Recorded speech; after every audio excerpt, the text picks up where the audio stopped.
नमस्कार, स्वागत है आपका। आप देख रहे हैं द न्यूज फ्रंट। मैं हूं आपके साथ योगेश रांझा।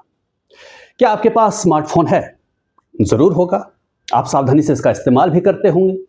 लेकिन अब आप जितनी भी सावधानी बरत लें, लेकिन उसके बाद भी आप कुछ नहीं कर पाएंगे। जी हां, ऐसा ही कुछ होने की आशंका है। पूरी बात हम आपको बताएंगे, आपके सामने रखेंगे। पहले आपसे अनुरोध है, द न्यूज फ्रंट नया चैनल है तो चैनल को सब्सक्राइब जरूर कर लीजिए और बेल आइकन को भी जरूर आप दबा दीजिए और फेसबुक पर जाकर भी आप चैनल को फॉलो कर लें। चलिए आगे बढ़ते हैं। क्या भारतीय सरकार ने देसी पेगासस ला दिया है? पेगासस, जी हां, वही इजरायली सॉफ्टवेयर जिसके जरिए कई देशों में नेताओं, पत्रकारों, सामाजिक कार्यकर्ताओं के कॉल रिकॉर्ड करने की बात सामने आई थी। इसमें भारत का नाम भी शामिल था। तो पेगासस मामला तो फिलहाल एक तरह से ठंडा है और कुछ खास लोगों की जासूसी का मामला था। लेकिन अब क्या हमारे देश में हर भारतीय नागरिक जिसके पास स्मार्टफोन है उसकी जासूसी होने वाली है? उसकी हर तरह की जानकारी अब सरकार के पास क्या होगी?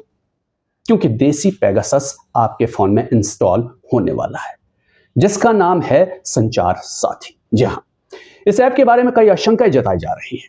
दरअसल भारत सरकार के डिपार्टमेंट ऑफ टेलीकम्युनिकेशन यानी डीओटी ने एक बड़ा ऐलान किया है। मार्च 2026 से बिकने वाले हर नए मोबाइल फोन में संचार साथी ऐप को प्री इंस्टॉल करके रखना होगा। और सिर्फ इतना ही नहीं, स्मार्टफोन कंपनियों को यह भी इस बात में सुनिश्चित करना होगा कि इस ऐप को ना तो डीएक्टिवेट किया जा सके और ना ही किसी तरह से इस पर रोक लगे। यानी आपके अपने फोन से डिलीट अब इसे नहीं आप कर पाएंगे। आप सोच रहे होंगे कि ये तो मार्च 2026 से बिकने वाले नए मोबाइल फोन में आएगा।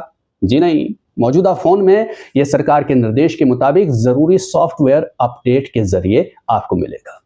मतलब ये ऐप अब आपके फोन का एक परमानेंट फीचर बनने जा रहा है। तो क्या आपके फोन अब सरकारी निगरानी में रहेंगे?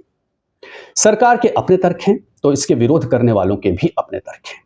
सवाल यह है कि ये ऐप आखिर करता क्या है और क्या ये वाकई हमारी सुरक्षा के लिए है जैसा कि सरकार कह रही है, या क्या विपक्ष के आरोप सही हैं कि ये हर भारतीय नागरिक की निगरानी का टूल बन सकता है? तो सबसे पहले जानते हैं कि सरकार संचार साथी ऐप को क्यों जरूरी कह रही है। डीओटी का कहना है कि यह कदम दूरसंचार संसाधनों के दुरुपयोग को रोकने के लिए उठाया गया है, उसमें मदद करेगा।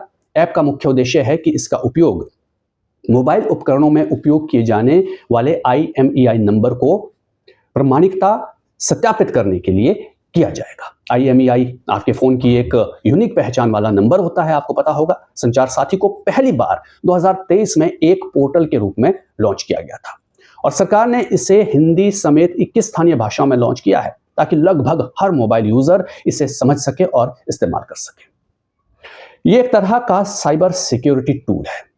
इसके खास फीचर्स की अगर हम बात करें तो उसमें सबसे बड़ा दावा यह किया जा रहा है कि ऐप चोरी हुए जो या फिर गुम हुए जो फोन हैं उनको तुरंत ब्लॉक करने में मदद करता है।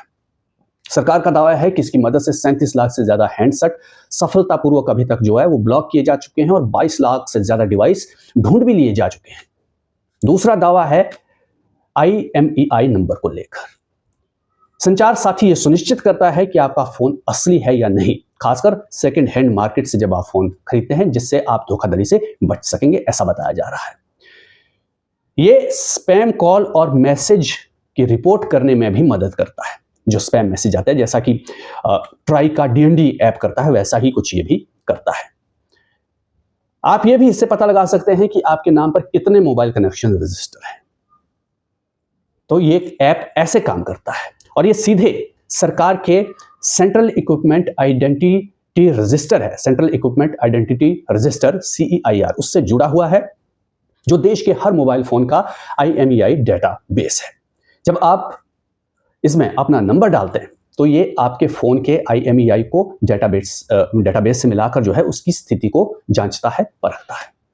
तो सरकार इसे फोन की सुरक्षा, पहचान की सुरक्षा और डिजिटल ठगी से बचने का एक आसान और उपयोगी टूल बता रही है। सुरक्षा कवच इसे बता रही है।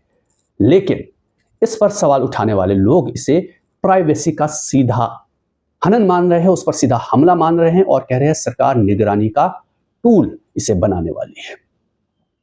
आपको बता दें, सरकार ने सिम बाइंडिंग का आदेश भी दिया है। मतलब व्हाट्सएप, टेलीग्राम जैसे जो मैसेजिंग ऐप हैं वो तभी काम करेंगे जब उनमें लॉगिन किया गया नंबर उसी डिवाइस में मौजूद हो। इस पर भी सरकार का तर्क है कि इससे डिजिटल अरेस्ट और फ्रॉड जैसी घटनाओं पर रोक लगेगी। लेकिन यहां पर भी नागरिकों का जो अधिकार है, नागरिकों की जो डिजिटल आजादी है, उस पर रोक और डेटा सेफ्टी को लेकर सवाल उठ रहे हैं। राजनीतिक विरोध की अगर बात करें तो कांग्रेस ने इस तरह की जबरदस्ती जो हो रही है, जिसे वो कह रही है जबरदस्ती से संचार साथी को इंस्टॉल करने का जो फैसला सरकार ने लिया है, उसका कड़ा विरोध कांग्रेस ने किया है। कांग्रेस ने इन निर्देशों को असंवैधानिक बताते हुए तत्काल वापस लेने की मांग की है। कांग्रेस के महासचिव के.सी. वेणुगोपाल ने सोशल मीडिया पर साफ लिखा है, मोबाइल में पहले से इंस्टॉल सरकारी ऐप जिसे हटाया नहीं जा सकता, दरअसल हर भारतीय नागरिक की निगरानी का टूल है। ये हर नागरिक की गतिविधियों और फैसले पर नजर रखेगा। उनका तर्क है कि निजता का अधिकार यानी राइट टू प्राइवेसी संविधान के अनुच्छेद 21 के तहत दिया गया एक मूलभूत अधिकार है और ये दिशा निर्देश इसकी अवहेलना करते हैं। राज्यसभा सांसद प्रियंका चतुर्वेदी ने भी इसे बिग बॉस जैसी निगरानी करने वाला बताया है। उन्होंने क्या कहा? उन्होंने कहा कि सुरक्षा की आड़ में सरकार को आपकी कॉल, मैसेज और लोकेशन पर नजर रखने की शक्ति मिल सकती है और यह सबसे खराब तरह की निगरानी होगी। उधर आदित्य ठाकरे इसे डिक्टेटरशिप बता रहे हैं। कांग्रेस के एक और नेता है रणदीप सिंह सुरजेवाला, हरियाणा से आते हैं। वो कह रहे हैं कि भारत अब सर्विलेंस और पुलिस स्टेट हो गया। उन्होंने ये भी बताया कि इस ऐप के जरिए सरकार क्या क्या कर सकती है। आपकी लोकेशन ट्रैक कर सकती है, आपकी बातचीत पर नजर, आपकी सर्च हिस्ट्री का पता, आपके लेन देन की निगरानी और आपकी कॉल, एसएमएस और व्हाट्सएप पर भी नजर रख सकती है। तो ये तर्क है इसके विरोध में। लेकिन ऐसा नहीं है कि सब लोग विरोध कर रहे हैं। इसके पक्ष में भी, समर्थन में भी लोग बात कर रहे हैं। उनका कहना है कि हमारे जैसे देश में जहां डिजिटल लिटरेसी अभी कम है, लोग आए दिन बड़े बड़े फ्रॉड का शिकार हो जाते हैं, डिजिटल अरेस्ट के कई मामले हुए हैं, ऐसे में संचार साथी ऐप से इस तरह की चीजों से बचने में आसानी होगी। लोगों को पहले पता लग जाएगा और वो बच सकते हैं। यह तर्क भी दिया जा रहा है कि लोग कई तरह के ऐप तो पहले ही अपने फोन पर इस्तेमाल करते हैं और जब इन ऐप को इंस्टॉल करते हैं तो ये लोकेशन से लेकर आपकी फोटो गैलरी, आपके कॉल लॉग, सबकी परमिशन मांगते हैं और आप दे देते हैं। तो ऐसे में संचार ऐप को लेकर क्यों विरोध किया जा रहा है, इसका कोई मतलब नहीं है। पर यहां पर एक चीज है कि अगर बाकी ऐप्स जो हम इंस्टॉल करते हैं, इंस्टॉल करना चाहते हैं, वो हमारी मर्जी पर निर्भर करते हैं, हम करना चाहते हैं कि नहीं करना चाहते। लेकिन संचार साथी को जिस तरह से कंपलसरी किया जा रहा है और हटाने पर पाबंदी लगाई जा रही है, उसने निजता और निगरानी को लेकर एक बड़ी बहस छेड़ दी है। क्या सरकार हमें अपराधियों की तरह ट्रैक करना चाह रही है? एक ऐसा सवाल है जिसका जवाब हमें शायद आने वाले वक्त में मिलेगा। लेकिन आप इस बारे में क्या सोच रखते हैं, क्या राय रखते हैं? क्या आपको लगता है कि सुरक्षा के लिए हमें थोड़ी निजता से समझौता करना चाहिए या सरकार का यह कदम हमारे मौलिक अधिकारों का उल्लंघन है?